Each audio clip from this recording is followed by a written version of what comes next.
السلام علیکم ورحمۃ اللہ وبرکاتہ. سبحان اللہ بحمدہ عدد خلق ورضا نفسی وزنۃ عرشی مداد کلمات. سبحان اللہ بحمدہ سبحان اللہ العظیم. چھٹا پارہ ہے سورۃ النساء اور اس کی آیت نمبر ہے 150. دعا پڑھ لیتے ہیں. اعوذ باللہ من الشیطان الرجیم. رب اشرح لی صدری ویسر لی امری واحلل عقدۃ من لسانی یفقہوا قولی. رب زدنی علما رب یسر ولا تعسر وتمم بالخیر وبک نستعین. اللهم صل على محمد وعلى آل محمد كما صليت على إبراهيم وعلى آل إبراهيم إنك حميد مجيد. اللهم بارك على محمد وعلى آل محمد كما باركت على إبراهيم وعلى آل إبراهيم إنك حميد مجيد. أعوذ بالله من الشيطان الرجيم. عليكم السلام.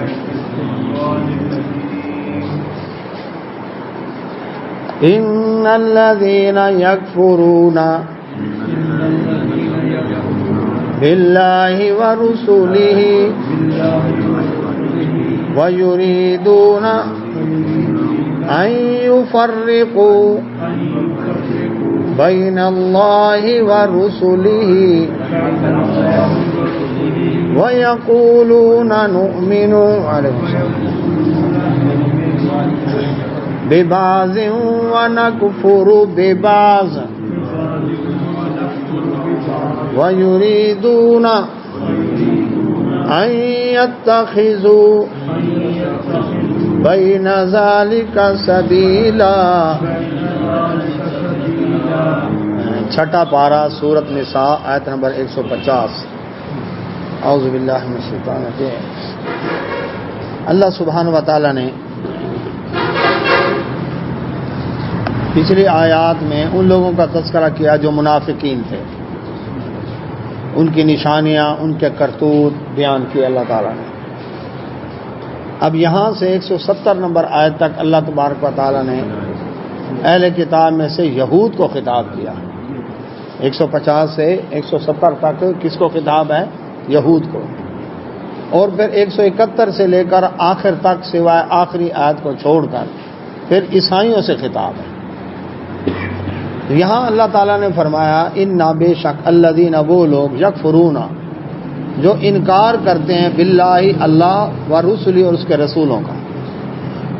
اللہ اس کے رسولوں کا انکار کرنا, ایک تو یہ ہے کہ ایک شخص کہے کہ نہ میں اللہ کو مانتا ہوں نہ اس کے رسولوں کو مانتا ہوں.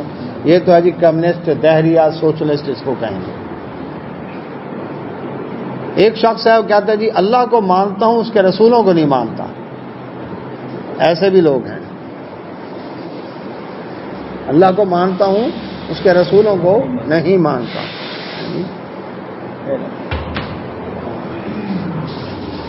اور ایک شخص ہے اللہ کو مانتا ہوں اس کے رسولوں کو مانتا ہوں لیکن اس رسول کو مانتا ہوں اس رسول کو نہیں مانتا. اب یہ 3 کیٹیگری ہو گئی. وعلیکم السلام. ایک کون ہے؟ اللہ کو نہ ماننے والے. دوسرے کون ہیں؟ جو ایک ہے اللہ اور اس کے رسولوں کو بالکل مانتے ہی نہیں. ایک ہے اللہ کو مانتے ہیں اس کے رسولوں کو نہیں مانتے.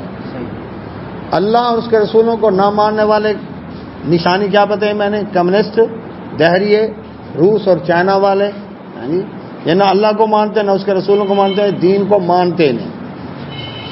اور ایک ہے جو اللہ کو مانتے ہیں اس کے رسولوں کو نہیں مانتے. ان میں وہ سائنسدان جو یہ تو مانتے ہیں کہ کوئی کائنات کا بنانے والا ہے لیکن اس کے رسولوں کو نہیں مانتے. ہندوؤں میں برہم و سماج توحید کے عقیدے کا قائل اپنے آپ کو کہتے ہیں کہ ہم مورتی پوجا نہیں کرتے لیکن رسولوں کے نظام کو, اس سسٹم کو نہیں مانتے. اللہ کو مانتے ہیں, بھگوان کو مانیں گے. وعلیکم السلام. اسی طرح سے 150 نمبر ہے. اسی طرح سے ہندوؤں میں ایک برہمو سماج، ایک ہے آریہ سماج اور ایک ہے دیو سماج اور ایک ہے سناتن دھرم، یہ ان کے بھی فرقے ہیں۔ تو وہ مختلف قسم کے لگ بھگ ان کے عقائد و نظریات ہیں۔ اسی طرح سے وہ لوگ جو اللہ کو مانتے ہیں، اس کے رسولوں کو مانتے ہیں، لیکن کچھ رسولوں کو مانتے کچھ کو نہیں مانتے۔ ان میں کون ہے؟ یہودی اور عیسائی۔ یہودی عیسیٰ علیہ السلام، یحییٰ علیہ السلام، محمد رسول اللہ صلی اللہ علیہ وسلم ان کی نبوت اور رسالت کا انکار کرتے ہیں، بلکہ نعوذ باللہ عیسیٰ علیہ السلام کو ماں کا ناجائز بچہ کہتے ہیں، ان کی والدہ کو آج بھی برے القاب سے یاد کرتے ہیں۔ عیسائی بھی دو نبیوں اور رسولوں کی نبوت اور رسالت کا انکار کرتے ہیں، ایک عیسیٰ علیہ السلام کی نبوت اور رسالت کا، ایک محمد رسول اللہ صلی اللہ علیہ وسلم کی نبوت اور رسالت کا۔ آپ کہیں گے جی وہ عیسائی ہیں، وہ عیسیٰ علیہ السلام کی نبوت اور رسالت کیسے انکار کرتے ہیں؟ بات یہ کہ وہ عیسیٰ علیہ السلام کو نعوذ باللہ اللہ کا بیٹا، تین خداؤں میں سے خداوند یسوع مسیح کہتے ہیں، ان کو اللہ کا رسول نہیں مانتے۔ تو ان کا مقام مرتبہ کیا ہے؟ اللہ کا رسول، نبی اور رسول ہونا۔ تو جب وہ نبی اور رسول ہونا نہیں مانتے، ہاں جی، اس سے بڑھ کر ہاں جی رب بناتے ہیں، تو جو اصل مقام ہے وہ تو نہیں مانا نا، اور محمد رسول اللہ صلی اللہ علیہ وسلم کی نبوت و رسالت کا بھی انکار کرتے ہیں۔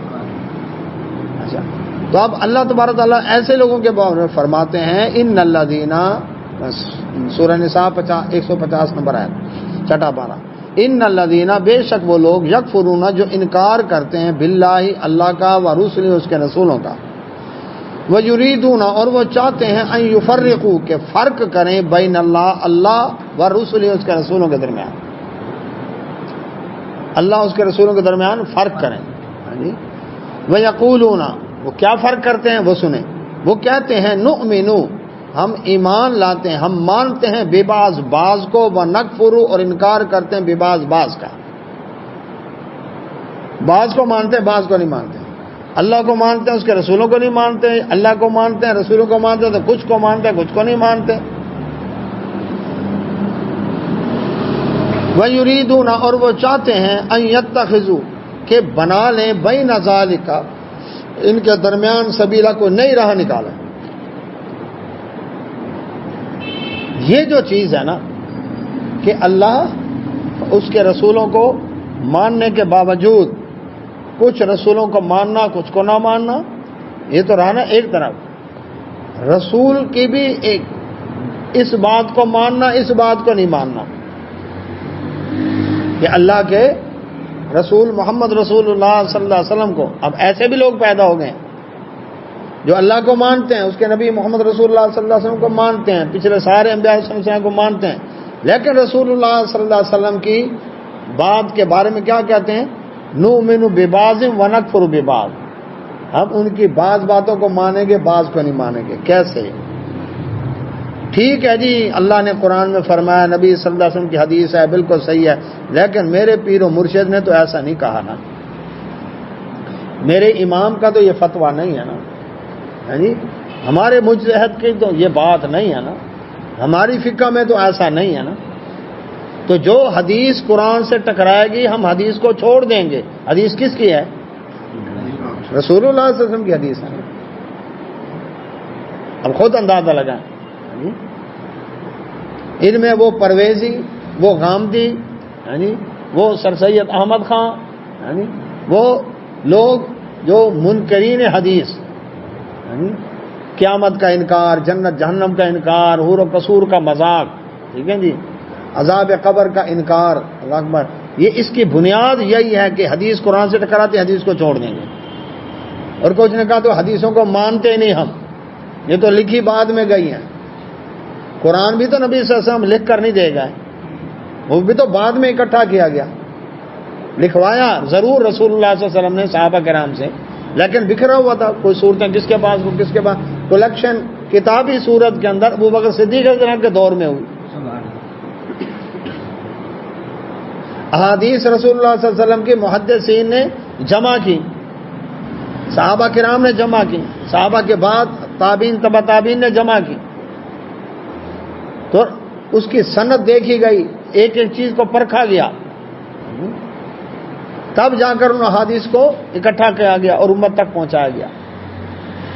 تب کچھ تو وہ ہیں جو کہتے ہیں ہم حدیث کو مانتے ہی نہیں. تو یہ قرآن ہے کس نے کہا؟ ہم نے قرآن نازل ہوتے دیکھا؟ جبریل ہمارے پاس آیا؟ ہمارے پاس تو قرآن نہیں. رسول اللہ صلی اللہ علیہ وسلم نے فرمایا یہ اللہ نے میرے اوپر قرآن نازل کیا.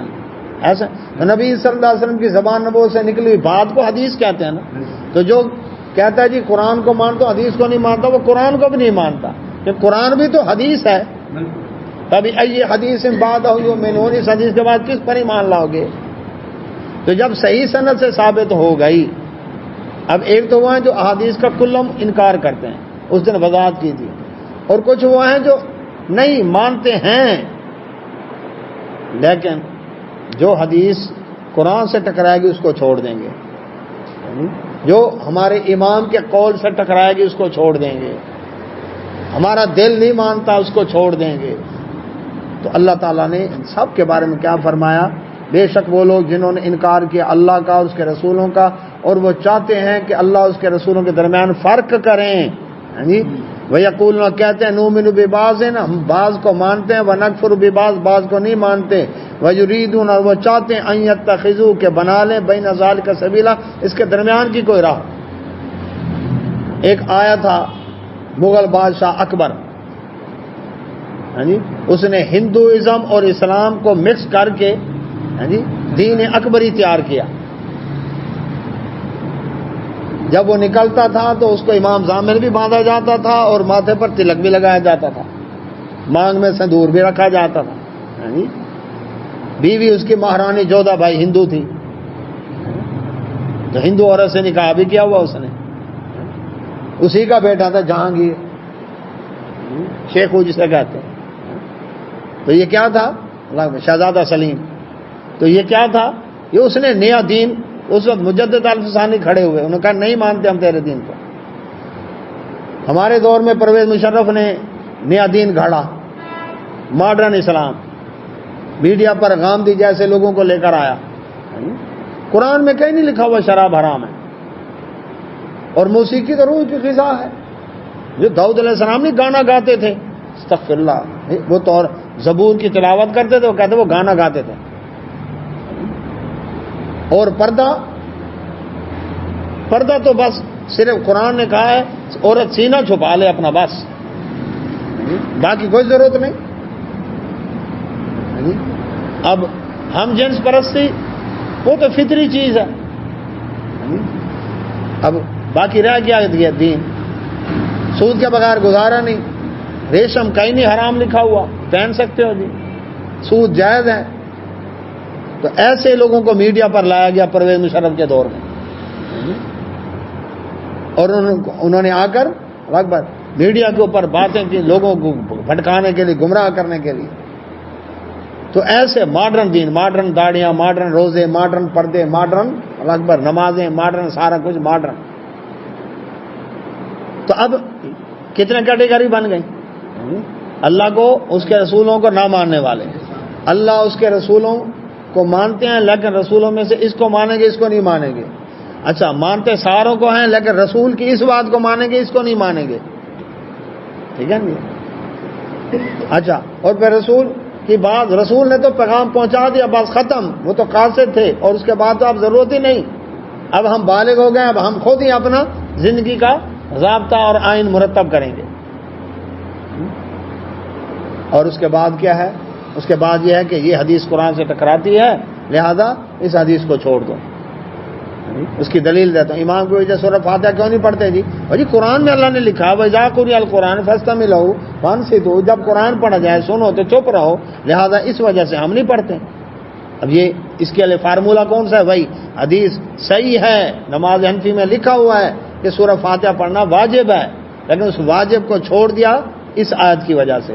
وہی دلیل آ گئی نا کہ حدیث قرآن سے ٹکرائے گی تو حدیث کو چھوڑ دیں گے. نہ نبی صلی اللہ علیہ وسلم جن پر قرآن نازل ہوا انہیں پتہ نہیں تھا اللہ کے نبی صلی اللہ علیہ وسلم کا قرآن کی آیت بھی ہے. تو آپ نے جو فرمایا لا صلاۃ لمن لم یقرأ بفاتحۃ الکتاب، فاتحہ نہ پڑھی جائے تو نماز ہوتی نہیں ہے. اللہ کے نبی صلی اللہ علیہ وسلم کو پتہ نہیں تھا؟ پتہ تھا نا، قرآن پر نازل ہوا. پھر خود عمل نہیں. اس دن میں نے وضاحت کی, امام پڑھ رہا ہے سورہ فاتحہ, فجر کی نماز ہے, پیچھے مقتدی چپ کھڑے سن رہے ہیں, پیچھے سنتے پڑھ رہا ہے ایک آدمی, 2 رکعت نماز سنت باطن ما فجر مجھے قبلہ کے اللہ اکبر سبحانک اللہ سے التحیات تک سارا پڑھ کے سلام پھیر کر 2 رکعت نماز فرض باطن ما فجر مجھے قبلہ پیچھے امام دے, ہاں جی, سجے پاسے امام دین, کھبے پاسے امام بخش, اللہ اکبر. پڑھا کہ نہیں پڑھا؟ قرآن پڑھا جا رہا ہے, یہ سارا کچھ نیت وغیرہ سب کچھ کر رہا ہے. تو وہ فارمولہ کہاں گیا؟ قرآن پڑھا جائے تو سنو چپ رہو. وہ تو سنتے پڑھ رہا ہے, اس کو تو منع نہیں کرتے تم. وہ کہتے ہیں پڑھ لو, اگر آخری رکعت کے رکوع تک مل سکتے ہو تو پڑھ لو سنتے جلدی جلدی. تو اس کے پیچھے کون سا فارمولہ ہے؟ حدیث قرآن سے ٹکرائے گی تو حدیث کو چھوڑ دیں گے. بھئی جب صحیح حدیث ہے تو اللہ کے رسول صلی اللہ علیہ وسلم اللہ سے ٹکرانے کے لیے آئے تو سن لیں. اللہ تعالیٰ فرماتے ہیں وہ لوگ جو درمیان کی راہ نکالنا چاہتے ہیں, اولئک, یہی لوگ ہیں, ہم الکافرون حقا, معنی خود کر لیں آپ. اللہ نے سب کو ایک کیٹیگری میں رکھا ہے. مومن کا کیا کام ہے کہ وہ اللہ اس کے رسول کی باتوں میں فرق کرے. میں یہ مانوں گا, میں یہ نہیں مجھے بتائیں جی, چراغ صاحب آپ کا ملازم ہو, وہ کہے میں آپ کی 50% بات مانوں گا 50% نہیں مانوں گا, آپ اس کو رکھیں گے؟ 90% مانوں گا 10% نہیں مانوں گا, 99% مانوں گا 1% نہیں مانوں گا, تنخواہ دیں گے؟ کہتے ہیں 101% میری بات مان. دنیا کے معاملے میں 101%, دین کے معاملے میں, اور 10% دین کافی ہے, کسی کی تنخواہ دیتے ہیں. اور کیا کہتے ہیں ہاں جی کہ اللہ اکبر, یہ دنیا کے معاملے میں 101%, دین کے معاملے یار 10% دین کافی ہے, اتنا ریجن نہیں ہونا چاہیے بندے کو, بس 50% کافی ہے, ہر ایک نے لمٹ رکھی ہوئی ہے. تو اللہ تبارک و تعالیٰ فرماتے ہیں اللہ اکبر, وَآتَدْنَا, اور تیار کر رکھا ہے ہم نے, لِلْكَافِرِينَ, ایسے کافروں کے لیے, اللہ اکبر, عذاب مہینہ, رسوا کرنے والا عذاب ہم نے تیار کر کے رکھا ہے. اللہ ایسے کو لیے, کیونکہ انکار کر گیا, مانتے ہی نہیں. اللہ اکبر. فرمایا والذین, اور وہ لوگ, آمنوا, جو ایمان لائے, جنہوں نے مان لی, باللہ, اللہ کی, ورسلہ, اور اس کے رسولوں کی, ولم یفرقوا, اور نہیں فرق کرتے, بین احد منہم, ان میں سے کسی ایک کے درمیان فرق نہیں کرتے. جو آگے آمنا صدقنا سمینا و اطعنا, جو حکم. بریرہ رضی اللہ تعالیٰ کی مثال ہے, ام المؤمنین عائشہ صدیقہ رضی اللہ تعالیٰ کی لونڈی تھی, ان کا نکاح ہوا تھا, ایک غلام تھا مغیث رضی اللہ تعالیٰ, جدائی ہو گئی ان میں. مغیث رضی اللہ تعالیٰ چاہتے تھے بیوی کے ساتھ صلح ہو جائے, بیوی نہیں چاہتی تھی, مدینہ کی گلیوں میں روتے پھرتے تھے مغیث رضی اللہ تعالیٰ. رسول اللہ صلی اللہ علیہ وسلم نے دیکھا تو ترس آیا, بریرہ رضی اللہ عنہ سے آ کر فرمایا, بریرہ, مغیث کی حالت دیکھی ہے, صلح کر لے. عرض کیا اللہ کے نبی صلی اللہ علیہ وسلم, یہ آپ کا حکم ہے یا مشورہ ہے؟ سمجھ آ رہی بات؟ اگر تو ہے آپ کا حکم سارا آنکھوں پر, آپ نے فرمایا میرا مشورہ ہے. عرض کیا پھر میں اپنے گھر کے معاملے کو خوب جانتی ہوں, میرا اسے نبھا نہیں, لیکن اگر حکم ہے تو ابھی مانتی. تو وہ ایمان والے جو اللہ اس کے رسول کی بات کو مانتے ہیں اور ان کے درمیان فرق نہیں کرتے. یہ نہیں کہ اس نبی کو مانیں گے اس کو نہیں مانیں گے, یہ رسول ہماری قوم کا ہے اور یہ دوسری قوم کا ہے, نہ سب کو مانتے ہیں, سب پر ایمان رکھتے ہیں اور ان کے رسولوں کے احکام کے درمیان فرق نہیں کرتے. اولئک, یہی لوگ ہیں, سوف, ان قریب, یؤتیہم, دیا جائے گا ان کو, اجورہم, ان کا بدلہ, ان کا اجر. وکان اللہ, اور ہے اللہ تعالیٰ, غفوراً, بخشنے والا, رحیمہ, رحم کرنے والا. انسان ہونے کے ناطے سے کوئی کمی کوتاہی ہو گئی اللہ معاف کر دے گا, لیکن ان کی تو کوشش ہے نا اللہ اس کے رسولوں کی بات کو مانوں. تو یہ ہے اصل ایمان. وہ یہ فرق نہیں کرتے کہ یہ مانیں گے یہ نہیں مانیں گے, نہ. یسألک, آپ سے سوال کرتے ہیں اہل الکتاب, اہل کتاب آ کر, اے نبی صلی اللہ علیہ وسلم, جب آپ نے بات کی نا کہ سب رسولوں کو مانو, یہودیوں کسی نبی کو مانتے کسی کو نہیں مانتے، سب کو مانتے۔ اب ان کا سوال تھا، کہنے لگے ان تنزل کہ اتاری جائے علیہم ان پر کتاباً ایک کتاب من السماء آسمان سے۔ دیکھیں جی، موسیٰ علیہ السلام پر آسمان سے تورات کی تختیاں نازل ہوئی تھیں، آپ کہتے ہیں تھوڑا تھوڑا قرآن میرے اوپر نازل ہوتا ہے اور لکھا ہوا آیا نہیں، آپ تو لکھواتے ہیں صحابہ کرام سے، آپ کہتے ہیں میرے دل میں القاء ہوتا ہے۔ تو اگر آپ پر آسمان سے لکھی ہوئی کتاب آ جائے ہم مان جائیں، لے آؤ کتاب۔ اچھا، اللہ تعالیٰ نے اس کا جواب دیا، فرمایا اللہ سبحانہ وتعالیٰ نے فقد، اے نبی صلی اللہ علیہ وسلم پریشان نہ ہو ان کی بات پر، تحقیق سألو سوال کیے تھے انہوں نے موسیٰ علیہ السلام سے، اکبرا بڑے، من ذالکا اس سے بھی بڑے بڑے سوال کیے تھے۔ یہ موسیٰ علیہ السلام کے نام لیوا ہے نا یہودی، ان کے ساتھ انہوں نے کیا سلوک کیا؟ اللہ تعالیٰ نے آئینہ دکھایا کہ موسیٰ علیہ السلام سے اس سے بھی بڑے بڑے سوال کیے گئے تھے۔ کیا سوال تھا؟ فقالو انہوں نے کہا تھا ارین اللہ، ہمیں دکھا اللہ تعالیٰ جہرتن کھلم کھلا۔ اب سورہ بقرہ میں تفصیل پڑھ چکے ہیں، یہاں پر اشارے دیے گئے ہیں، الزامی جواب دیا گیا ان کو۔ وہ کیا کہ تم کہتے ہو آسمان سے کتاب، تورات آئی تھی نا لکھی ہوئی آسمان سے، تو تم نے کیا سلوک کیا؟ یا موسیٰ علیہ السلام تورات لے کر آئے، تم نے کہا ہمیں کیا پتہ اللہ نے نازل کیا کہ نہیں نازل کی۔ 70 آدمی سردار لے کر گئے کوہ طور کے اوپر، کوہ طور پر جا کر اللہ تعالیٰ سے ہم کلام ہوئے موسیٰ علیہ السلام۔ ان 70 آدمیوں نے کہا آواز تو آ رہی ہے، نظر تو کوئی نہیں آ رہا، جب تک رب ہمیں نظر نہیں آئے گا ہم نہیں مانتے۔ کتنا بڑا سوال تھا۔ اللہ تعالیٰ نے فرمایا فَأَخَذَتْهُمْ پھر پکڑا ان کو الصَّاعِقَةُ بجلی کی کڑک نے، بظلمہم ان کے ظلم کی وجہ سے، اور وہ سب کے سب مارے گئے۔ موسیٰ علیہ السلام بے ہوش ہوئے۔ موسیٰ علیہ السلام جب ہوش میں آئے تو موسیٰ علیہ السلام دیکھا کہ 70 آدمی جو مرے پڑے ہیں، انہوں نے اللہ سے دعا کی، اللہ وہ پہلے مجھے نہیں مان رہے تھے، اب ان کی قوم کے 70 آدمی مر گئے ہیں، جو قوم نے تو مجھے چھوڑنا نہیں، اللہ ان کو زندہ کر۔ اللہ نے موسیٰ علیہ السلام کی دعا پر ان کو زندہ کیا۔ پھر فرمایا ثم اتخذوا پھر انہوں نے بنا لیا العجلہ بچڑے کو، من بعدی اس کے بعد، اللہ اکبر، بچڑے کو کیا بنا لیا انہوں نے؟ معبود بنا لیا۔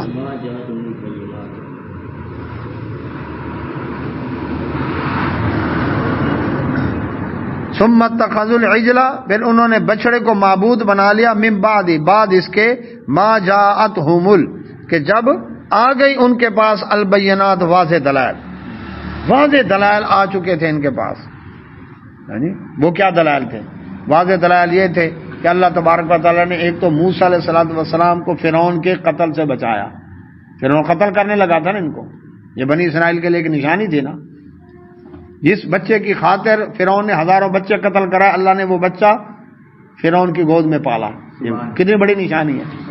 ٹھیک ہے، پھر اس کے بعد یہ کہ موسیٰ علیہ السلام کو اللہ تعالیٰ نے لاٹھی والا معجزہ دیا، سانپ بن جاتی تھی، یہ بھی نشانی، ہاتھ سفید چمکدار نظر آتا تھا، یہ بھی نشانی۔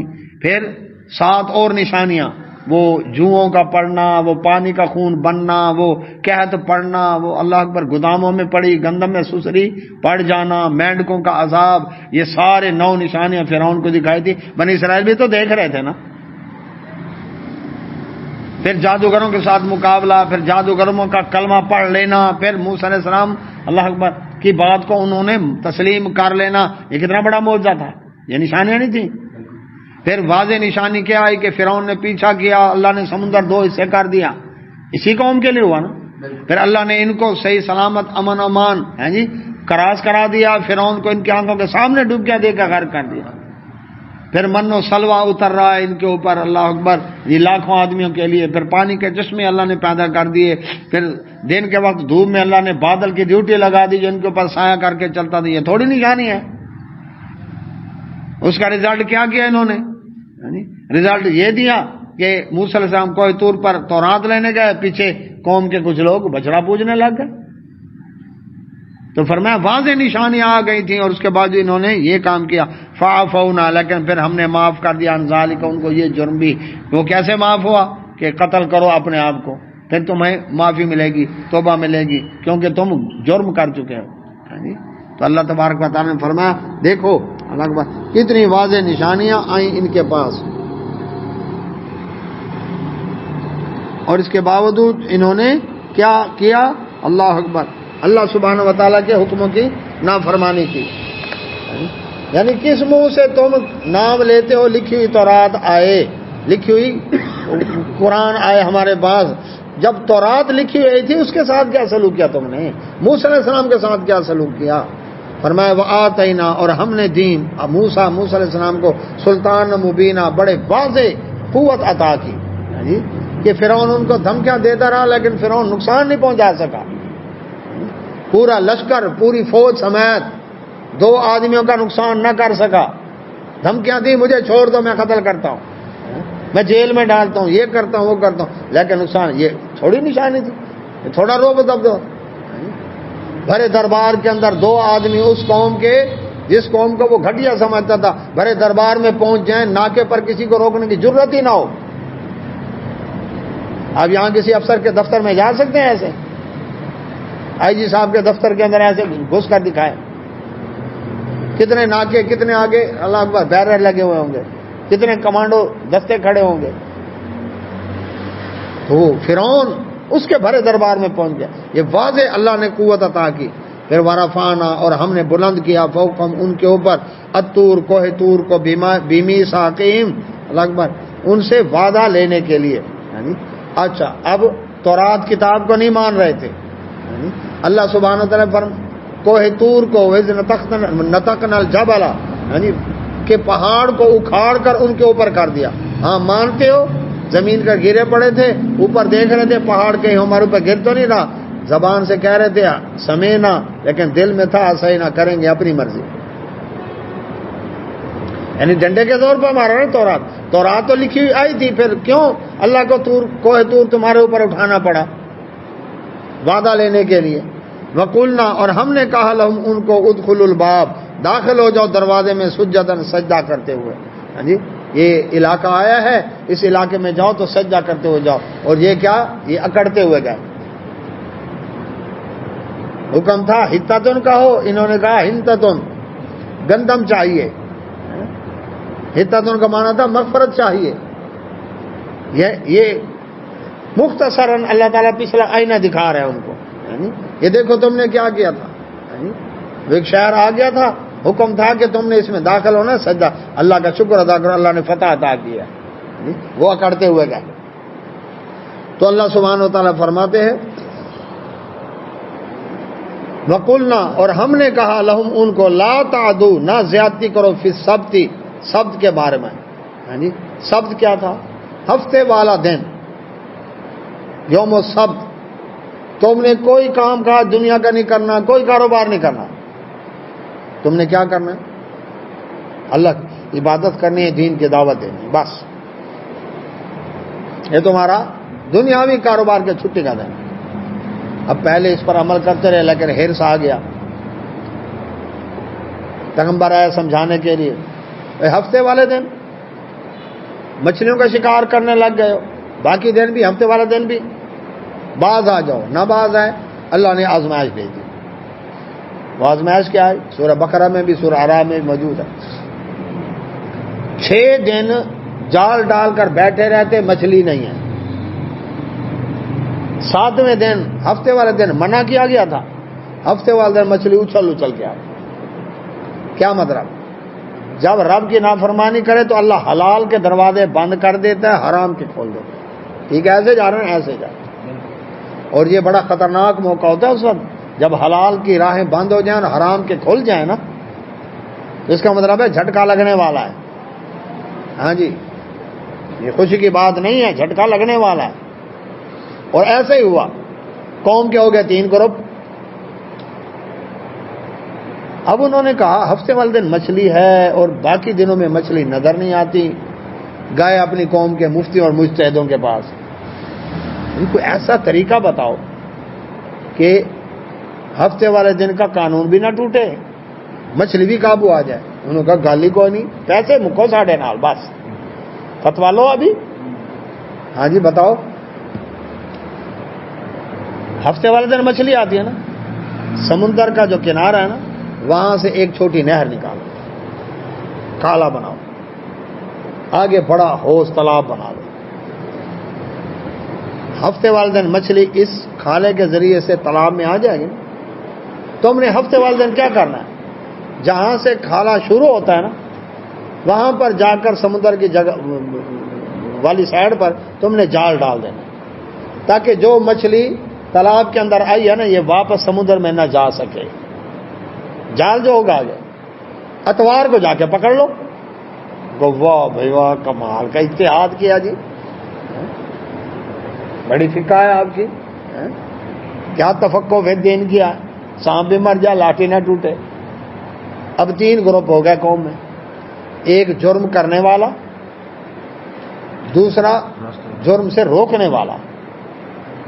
یہ کیا کر رہے ہو، اللہ کے ساتھ دھوکہ بازی۔ وہ کہیں جی ہمیں یہ بتائیں ہفتے والے دن جال ڈالنا کہاں لکھا ہوا ہے، تورات میں منع ہے۔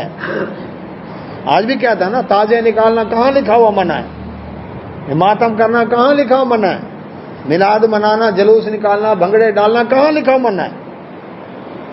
انہوں نے کہا جی دکھاؤ اس میں حرج کیا ہے، ایسی حرج کے یہاں پر کتنا دین نکلا ہوا ہے۔ اچھا، تیسرا گروپ تھا جو ان منع کرنے والوں کو روکنے والا تھا، سیکولر ذہن رکھنے والا، صوفی ذہن رکھنے والا۔ او جی چھوڑو، آپ کیوں ان کو منع کرتے ہو، وہ جرم کر رہے ہیں، آپ تو نہیں کر رہے، آپ کیوں ٹائم ضائع کرتے ہو، یہ نہیں کرتے ان کے ساتھ مل کر ان پر پریشر ڈالیں نہ، بلکہ الٹا ان کی ٹانگیں کھینچ رہے ہیں۔ اب وہ جو منع کرنے والے تھے نا وہ کہتے تھے قیامت والے دن ہم اللہ کے یہاں حجت تو قائم کر سکیں نا، اللہ ہم نے ان کو منع کیا تھا تاکہ عذاب ہے تو ہم تو اس کی لپیٹ سے بچ جائیں۔ اب اللہ ہی جانتا ہے کتنا عرصہ وہ جرم کرتے رہے، آخر کیا ہوا، رات کو سوئے انسان، صبح اٹھے تو قردۃ والخنازیر، جنہوں نے جرم کیا وہ بندر بنے، جنہوں نے فتویٰ دیا وہ خنزیر بنے۔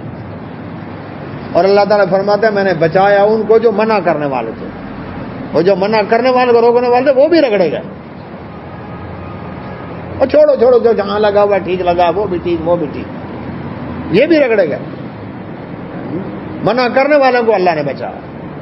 تو فرمایا پھر یاد ہے وہ ہم نے کہا تھا کہ تم ہفتے والے دن کے قانون کے بارے میں زیادتی نہ کرو، لیکن تم کر بیٹھے، وہ تورات کا ہی حکم تھا نا۔ وَأَخَذْنَا، اور لیا ہم نے منہم ان سے میثاقاً غلیظا، پکا وعدہ کہ تورات کو چھوڑنا نہیں، اس پر عمل کرنا ہے، اس کے احکام کو ماننا ہے۔ اس میں آخری نبی صلی اللہ علیہ وسلم کے بارے میں بشارتیں بھی موجود ہیں، اور وہ بشارتیں تم ماننے کو تیار نہیں ہو تو کس منہ سے کہہ رہے ہو لکھی ہوئی کتاب لے کر آؤ؟ وہ جو لکھی ہوئی کتاب آئی تھی اس کے ساتھ کیا سلوک کیا تم نے؟ کس منہ سے کہتے ہو کہ ہماری قوم میں کوئی رسول نہیں آیا؟ ہماری قوم میں سے آتا آخری نبی صلی اللہ علیہ وسلم تو ہم مانتے، یہ تو بنی اسماعیل میں آ گئے۔ وہ جو تمہارے بنی اسرائیل میں آئے تھے نبی انبیاء علیہ السلام، ان انبیاء علیہ السلام کے ساتھ کیا سلوک کیا؟ فَبِمَا نَقْضِهِمْ، بس جو اللہ تعالیٰ فرماتے توڑ دیا انہوں نے میثاقہم، اپنا وعدہ، اللہ کے ساتھ کیے ہوئے وعدے توڑ دیے۔ کیسے؟ وَكُفْرِهِمْ، انکار کیا بِآیاتِ اللہ، اللہ تعالیٰ کی آیات کا۔ اللہ تعالیٰ نے جو نبی صلی اللہ علیہ وسلم کے بارے میں بشارتیں نازل کی، انہوں نے ان کا انکار کر دیا۔ عیسیٰ علیہ السلام کے بارے میں بشارتیں تورات میں تھی، انکار کر دیا انہوں نے۔ وَقَتْلِهِمْ، اور قتل کیا انہوں نے الانبیاء، انبیاء علیہ السلام کو بغیر حق، نا حق، یعنی اتنی جرت کی جو منع کرنے والے تھے ان کو بھی انبیاء علیہ السلام کو ناحق قتل کر دیا۔ یحییٰ علیہ السلام کو قتل کیا، زکریا علیہ السلام کو قتل کیا، عیسیٰ علیہ السلام کو قتل کروانے کی پوری کوشش کی، تو اللہ نے ان کو بچا کر آسمان پر اٹھایا نا۔ انہوں نے تو اپنے طور پر پورا اللہ پر کام کیا، اور بھی پہلے پتہ نہیں کتنے انبیاء رسول علیہ السلام، پوری تاریخ ہے، بائبل کے اندر آئے بھی موجود ہے۔ اور یہودیوں اسرائیل کے اندر نا ویلنگ وال، دیوار گریا، کہتے ہیں ہیکل سلیمان کی ایک دیوار بچ گئی ہے اس دیوار کے پاس جا کر یہودی ہل ہل کے تورات پڑھتے ہیں. اس لیے ہم کہتے ہیں یہ قرآن جو پڑھتے ہوئے ہلتے ہیں نا، یہ پھر یہود کے ساتھ مشابہت ہوتی ہے، ہلنا نہیں چاہیے، سکون سے بیٹھ کر پڑھیں، کیونکہ وہ ایسے ہل ہل ہل کے وہ کرتے ہیں. اچھا، اور پتہ کیا کہتے ہیں؟ ہم نبیوں کے قاتلوں کے فرزند ہیں، اقرار کرتے ہیں ہم نبیوں کے قاتلوں کے فرزند ہیں، ان کی اولاد ہیں، یعنی اقرار کرتے ہیں اس بات کا، لیکن آخری نبی محمد صلی اللہ علیہ وسلم پر ایمان نہیں لاتے.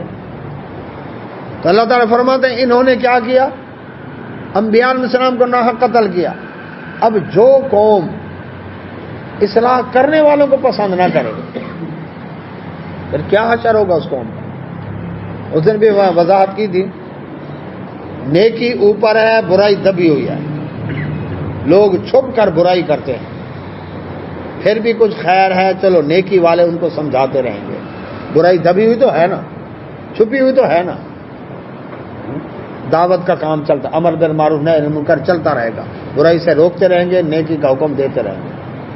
لیکن بعض اوقات برائی اور نیکی برابر آ جاتی ہے، اب مقابلہ شروع ہو جاتا ہے، لیکن پھر بھی قابل برداشت ہے. نیکی والے ہیں نا، یہ دے رہے ہیں، کبھی وہ غالب کبھی وہ غالب، اس طرح سے کام چل رہا ہے. چلو دعوت تو زندہ ہے نا، دی تو جا رہی ہے نا، لیکن بعض اوقات برائی غالب آ گئی، نیکی دب گئی. اب نیکی والے چھپتے پھر رہے ہیں، جیسے پہلے برائی والے چھپتے تھے، اب نیکی والے چھپتے پھر رہے ہیں. اور داڑھی والا، اور پردے والی، اور مسجد اور مدرسہ اور اذان، اب یہ جب چھپتے پھریں گے، اچھا پھر بھی کچھ نہ کچھ قابل برداشت ہے، چھپتے پھر رہے ہیں لیکن دعوت تو دے رہے ہیں. لیکن جب برائی والے کہیں نکال دو ان کو یہاں سے، چن چن کے قتل کرو، مارو ان کو، اللہ اکبر، اور یا پھر ان کو کیا کرو، علاقے سے نکال دو، اس کا مطلب ہے اب اصلاح کی گنجائش نہیں رہی. اب کیا ہونا چاہیے؟ جس طرح آموں کی پیٹی ہو، آموں کی پیٹی میں ایک دو آم گل جائیں تو ساری پیٹی پھینکتے ہیں یا گلے ہوئے آم پھینکیں گے؟ وہی پھینکیں گے نا. اچھا، اب اگر ایک دو آم صحیح سالم ہے، باقی پیٹی گل گئی ہے، پھر وہ دو نکال لیں گے، باقیوں کو پھینک دیں گے. بالکل اسی طرح جب نیکی برائی موجود ہے، نیکی اپنا کام کر رہی ہے، برائی اپنا کام کر رہی ہے، ٹھیک ہے، کشمکش لگی ہوئی ہے نا. لیکن جب برائی آ گئی غالب اور نیکی کو برداشت نہیں کیا جا رہا اور کہا نکل جاؤ اور ختم کیا جا رہا ہے، اب اس کا مطلب ہے یہ اصلاح کے قابل نہیں، اب ہے اللہ کی پکڑ، اللہ کی گرفت. اس لیے فرمایا جب انبیاء علیہ السلام کو، انبیاء جیسا طریقہ اخلاق کا کسی کو آتا ہے؟ دین کی دعوت دینے کا طریقہ نبیوں جیسا کسی کا ہے؟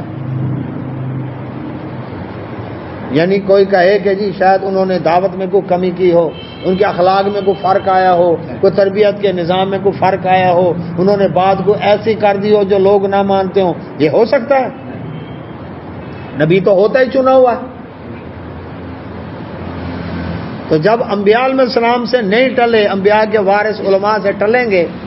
اور علماء کی میں نے بتایا دو قسمیں ہیں، کون کون سی؟ علماء حق اور علماء حق، حق بیان کرنے والے، اور دوسرے وہ جو حق والی راہ سے حق لگا کر ہٹانے والے. دو قسم کے علماء ہیں. تو اللہ تبارک و تعالیٰ فرماتے ہیں انہوں نے انبیاء علیہ السلام کو ناحق قتل کرنا شروع کر دیا. وقولہم، جب ان کو سمجھایا گیا، اوے یہ کیا کر دیا تم نے، تمہیں اللہ کا ڈر نہیں، مرنا نہیں تمہیں، قیامت میں اللہ کا جواب نہیں دینا. وقولہم، اور پھر ان کی بات کیا تھی؟ قلوبنا، ہمارے دل غلف، غلافوں میں لپٹے ہوئے ہیں، سیل ہیں، پیک ہیں، جو مرضی کرو، ہم پر کوئی اثر نہیں ہوتا تمہاری دعوت کا. اتنے ڈھیٹ.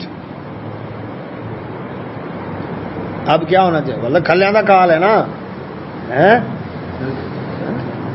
تو اب کیا فرمایا یہ دل غلافوں میں لپٹے ہوئے نہیں ہیں، سیل لگے ہوئے نہیں ہیں، بلکہ طبع اللہ، مہر لگا دی اللہ نے علیہ، ان پر بکفرہم، ان کے کفر کی وجہ سے، ان کے کفر کی وجہ سے مہر لگی ہوئی ہے. فلا یؤمنون، پس نہیں ایمان لائیں گے وہ الا مگر قلیلا، بہت تھوڑے، اور یہود میں بہت تھوڑے لوگ ہی ایمان لائے۔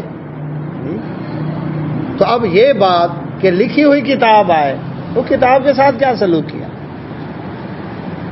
ہماری قوم میں نبی اور رسول ہیں، تو جو تمہاری قوم میں ہیں ان کے ساتھ کیا سلوک کیا؟ کتاب سے بھی بے وفائی، رسولوں سے بھی بے وفائی، احکامات سے بھی بے وفائی۔ یہ تم نے اللہ کو مانا، اس کے رسول کو مانا، اس کی کتاب کو مانا، یہ ہے تمہارا ماننا، یہ ہے تمہارا ایمان۔ بڑا برا ایمان ہے تمہارا جو ایسا باتوں کا حکم دیتا ہے تمہیں۔ اللہ کے نبی محمد رسول اللہ صلی اللہ علیہ وسلم کی زوجہ محترمہ ام المومن صفیہ رضی اللہ عنہا جنگ میں گرفتار ہوئی، یہودی قبیلے سے تھی، نبی صلی اللہ علیہ وسلم آزاد کر کے ان سے نکاح کیا اور مومنوں کی ماں بنی۔ وہ ایک واقعہ بیان کرتے ہیں، سیرت میں آتا ہے کہ جب اللہ کے نبی صلی اللہ علیہ وسلم ہجرت کر کے مکہ سے مدینہ منورہ پہنچے تو فرماتی ہے میرا باپ اور میرا چچا یہ دونوں عالم تھے یہود کے، ہوئی بن اختب صفیہ رضی اللہ عنہ کا والد تھا، سردار تھا اپنے قبیلے کا۔ کہتے یہ دونوں گئے نبی صلی اللہ علیہ وسلم کو دیکھنے کے لیے کہ وہ آخر زمانے کا نبی کے انتظار، یہودیوں کا مدینہ میں رہنے کا مقصد یہی تھا کہ آخر زمانے میں آنے والا نبی کھجوروں کی جھونڈ کی سرزمین میں آئے گا، ہم اس کے ساتھ مل کر عیسائیوں سے لڑیں گے۔ عیسائی ان کو پھینٹی لگاتے تھے۔ کہتے جب یہ دونوں میرا ابا اور چاچا گئے اللہ کے نبی صلی اللہ علیہ وسلم کو دیکھنے کے لیے، دیکھیں وہی نبی ہیں، تو جب واپس آئے تو میں دروازے کے پاس سے گزری تو یہ باتیں کر رہے تھے۔ وہ باتیں میں نے سنی، وہ باتیں کیا تھیں؟ دونوں بھائی تھے نا، ایک چچا ایک باپ ہے ان کا۔ ہاں جی یہ وہی نبی ہیں؟ وہ کہا ہاں بالکل وہی نبی جس کی تورات میں نشانی آئی ہیں، کوئی شک تو نہیں ہے؟ کہتے ہیں نہیں ہے۔ پھر کیا ارادہ ہے؟ کہنے لگے اللہ کی قسم جب تک زندہ ہیں مخالفت کرتے رہیں گے۔ اب بتائیں اس کو کیا کہیں گے؟ کیوں ہماری قوم میں نہیں آئے؟ اللہ تمہارا محتاج ہے، تم سے مشورہ لے کے میں کس قوم میں سے پیغمبر بھیجوں؟ جس قوم میں سے بھیجے، جو تمہاری قوم میں آئے تھے تم نے ان کی کون سی عزت کی؟ تو اس لیے کیا فرمایا اللہ اکبر، اللہ نے ان کے دلوں پر مہر لگا دی ہے، اور وہ مہر ان کے کفر کی وجہ سے لگی ہے کہ رب کی بات نہیں ماننی۔ تو ان میں جو ایمان لانے والے بہت تھوڑے ہی ہیں، اور بہت تھوڑی 8-9 کو یہودی مسلمان ہوئے ہوں گے نبی صلی اللہ علیہ وسلم۔ آج کے دور میں بھی یہود میں، عیسائیوں میں بہت مسلمان ہو رہے ہیں، نیٹ پر سرچ کریں، ہندوؤں میں ہو رہے ہیں، باقی یہود میں بہت کم ہو رہے ہیں۔ وہ ایک آئی تھی خان صاحب کے پاس، وہ بھی واپس چلی گئی۔